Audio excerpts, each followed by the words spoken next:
que esa suma, guardando todititas las distancias. Un gabinete también tiene que ser un conjunto bien afiatado, bien afinado, y por supuesto tiene que pasar por el examen del Parlamento que va a ocurrir este jueves, precisamente con el gabinete dirigido por Guido Bellido. A pesar de los trascendidos, de las tensiones que parece ser se dieron en las últimas horas, no solamente no se está cambiando al señor Bellido, sino aparentemente no se va a cambiar a ningún integrante del gabinete. Ahora el presidente Pedro Castillo declaró para TV Perú que finalmente el gobierno, y por eso el pueblo le ha dado la confianza, tiene la potestad de realizar los cambios cuando crea conveniente, y ha ratificado su confianza en este gabinete, al menos en pasar esta prueba del jueves. ¿La pasará? ¿No la pasará? ¿Qué va a ocurrir? Le damos la bienvenida a Darwin Espinosa, congresista de la bancada de Acción Popular, para ir oteando este horizonte, esta partitura. Congresista, buenas noches. Hola Enrique, ¿qué tal? Buenas noches, gracias por la comunicación. Un gusto estar con usted. Cuénteme, ¿cómo ve Acción Popular la presentación de Guido Bellido? Hoy el premier se fue a hablar con su adversario, con su rival, con su crítico Jorge Montoya, se han tomado una foto, etcétera. Montoya ha dicho que ellos reiteran los pedidos de cambios, pero claro, todos sabemos que el primer cambio que se reclama desde muchas tiendas políticas es del propio primer ministro. Eso no parece que vaya a ocurrir. ¿Cómo cree usted que se va a desarrollar esta sesión del jueves? Sí, efectivamente, se han visto posiciones bastante encontradas de las diferentes bancadas que conforman el Congreso. Hay unas que han exigido el cambio de algunos ministros. Nosotros hemos acabado una reunión de bancada y hemos acordado escuchar primero al gabinete, al premier, y para luego tomar una decisión. No podemos adelantarnos a dar una opinión favorable o no, si no hemos escuchado cuáles son las políticas de Estado que van a implementar en este corto o este periodo de gobierno. Los cambios efectivamente le corresponden pues al presidente de su facultad, siempre y cuando sea él quien decida y no otra persona quien imponga. ¿Sospecha usted que en este caso, como dicen muchos, ha habido influencias externas del señor Cerrón, por ejemplo? Yo creo que sí, creo que ha habido una presión de parte de otros actores políticos de su partido, pero que al fin y al cabo los activos y los pasivos van a ser, digamos, sindicados al presidente. El presidente verá hasta cuándo carga con esa mochila. Lo cierto es que no le está haciendo nada bien ni a su gobierno, ni a la gestión que está encabezando. Usted lo acaba de decir, el presidente verá hasta cuándo carga con esa mochila, pero digamos, si nos ponemos en la lógica desde la otra orilla, esos son pues los aliados del presidente, y el presidente tiene o sufre de cierta soledad en el Parlamento, a pesar de tener, me parece que son 34 congresistas, está claramente, no logró una presencia en la mesa directiva, que por cierto encabezan ustedes en Acción Popular. Y eso seguramente, digo yo, lo hace pensar, bueno, si yo suelto esta pesada mochila, de repente me voy a encontrar con obstáculos todavía más grandes. ¿Cómo observa usted ese razonamiento, esa posibilidad? Yo creo que es al revés. Yo creo que esa mochila no lo deja tener puentes con los demás partidos políticos. Enrique, nosotros como partido, antes de, digamos, elegirse esta mesa directiva, nos hemos reunido con todos los partidos políticos y hemos tenido puentes de diálogo. Al parecer, la bancada de gobierno no entiende que o que el Congreso es un espacio democrático en el cual no importa si eres gobierno o no, igual tienes que tender puentes al menos para asegurar tu mayoría. Por ejemplo, el día de hoy se ha votado una moción de censura contra la mesa directiva, con 85 votos en contra y solamente 7 a favor. Es decir, ellos se exponen nuevamente a perder otra elección, cuando deberían pues de evitar estos enfrentamientos. Total, ellos ya son gobierno y deberían buscar acercarse a otras bancadas para, digamos, garantizar la gobernabilidad. No lo están haciendo, ellos parecen ser oposición de su propio gobierno. Ahora, discúlpeme, congresista, la votación que yo quería confirmarla, se la habíamos dicho al noticiero, pero se me escapó el número, la votación es bien interesante, porque son solo 7 a favor de esta censura. Esto sugeriría una división o un conato de división en la bancada oficialista? Yo creo que sí, y también han habido muchos que no, primero que no han estado de acuerdo con esta moción, porque según tengo entendido no ha sido consensuada, y segundo, que no puedes dar un paso de esos si sabes que no cuentan los votos o con los votos. Parece que no saben cuál es la metodología del Congreso. Al parecer hay muchas personas que no han militado o no han hecho política antes o no han visto por televisión cómo se realizan las votaciones en el Congreso.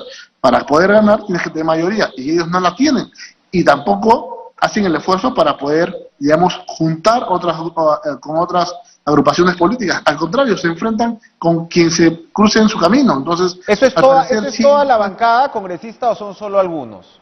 Estos 7, por ejemplo. ¿Es toda la bancada de Perú Libre o usted observa facciones? No, yo observo facciones. Yo creo que el comportamiento de algunos no es compartido por la mayoría de esa bancada. Y es por eso que hoy, por ejemplo, se ha visto reflejado en la votación de la censura de la mesa directiva.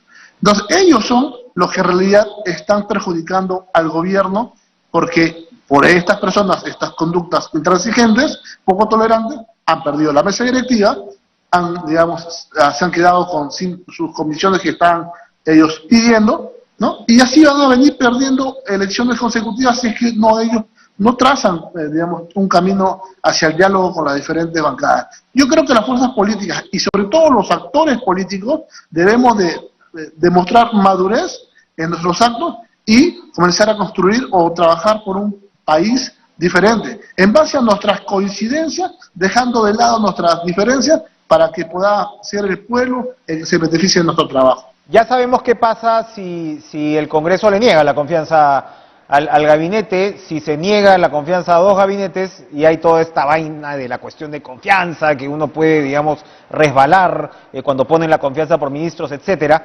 El presidente de la República estaría facultado a disolver el Congreso. A uno le cuesta, de todas maneras, a pesar de todas las críticas que tiene este gabinete, a uno le cuesta creer que el Congreso vaya a negar la confianza. ¿Qué cree usted? Bueno, nosotros como bancada vamos a escuchar cuáles las políticas o cuáles son las opciones que van a tomar en diferentes sectores del Ejecutivo. Nosotros no estamos pues calculando, cómo vamos a votar o para cuidar nuestro puesto de trabajo, nuestra curul. Nosotros tenemos que ser consecuentes con lo que pensamos, con lo que decimos y efectivamente vamos a esperar al gabinete a fin de que pueda, exponer su plan de trabajo. Ahora, si le negamos la confianza, será pues una facultad nuestra. Y si existe una segunda negación de confianza, nosotros nos iremos tranquilos con nuestra conciencia porque habremos tomado la mejor decisión para el país. Ahora, de ahí en adelante ya lo verá el presidente. Es por eso que yo invoco a la madurez política de todos los actores políticos, no solamente del oficialismo, sino también de la oposición, quienes también han mostrado un grado de enfrentamiento bastante llamativo, por decirlo así, queriéndose o presentando mociones absurdas que involucran inclusive a actos que les corresponden al presidente, queriéndoles... Actos inmorales, como lo de la congresista Morales. Actos inmorales que dice que son la designación de tal o cual ministro, para empezar el señor Bellido. Así es, cuando no nos gusta el presidente o cuando no nos gusta el ministro, queremos llamar inmorales, pero cuando han sido otros los presidentes y han nombrado a otros ministros también cuestionados, creo que no se ha hecho, no tuvieron la misma conducta, me refiero a las bancadas. Ahora, otra moción me parece absurda era la de declarar o no al expresidente Evo Morales como persona grata. En realidad yo me pregunto, ¿era necesario o es necesario que perdamos 2 o 3 horas en estas discusiones sin sentido? Yo creo que no. Creo que el país espera otra cosa de nosotros. Creo que el país espera trabajo arduo y sobre todo que trabajemos por lo más necesitado. Y por cierto, sin ir a extremos, pues, si al gobierno le da la gana de recibir a Evo Morales, que es un expresidente, finalmente, pues, en fin, puede hacerlo. La población evaluará cuál es esa situación. Ahora, hay un criterio también que siempre hay que tomarlo con cuidado, pero que van dando las encuestas, ¿no? Las encuestas nos dicen que una mayoría es muy crítica de ciertos actores del gabinete, demanda cambios en el gabinete, pero al mismo tiempo, según IEP, un 56% considera que el Congreso le debe dar la confianza al gabinete, es decir, una mayoría que no está que se muere de entusiasmo. Pero hay, al parecer, entre la población una suerte de voluntad para ver qué pasa, ¿no? Sí, efectivamente. Sé que la calle también se manifiesta, también sé que hay opiniones encontradas, un 57% estamos hablando de casi la mitad de un lado y la otra mitad del otro lado. Pero nosotros, como le dije, no podemos caer en esos enfrentamientos. Vamos a escucharlos. Y la responsabilidad de lo que pase en el Ejecutivo debe ser y va a ser siempre del presidente.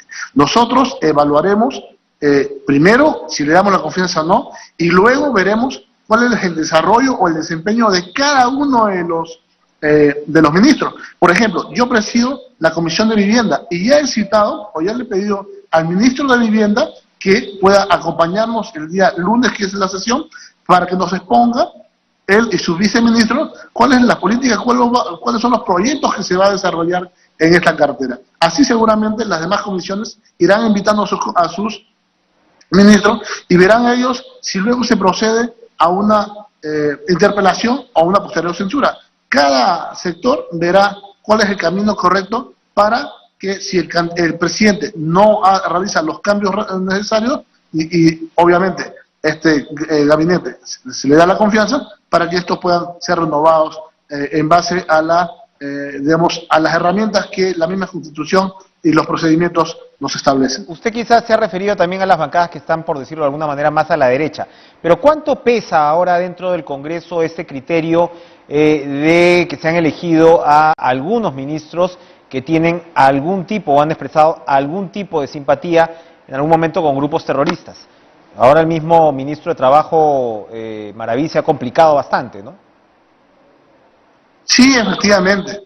Eso es complicado, pero insisto, eso es responsabilidad del presidente. El presidente pagará, si es que es así el caso, por los desaciertos de su gobierno.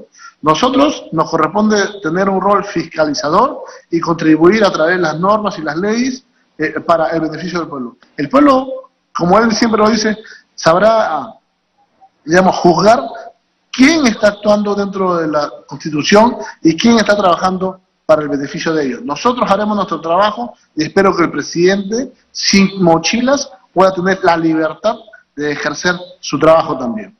Muy bien, congresista Darwin Espinosa, muchas gracias por acompañarnos esta noche, parlamentario de la bancada de Acción Popular, pues en esta cuenta regresiva para el voto.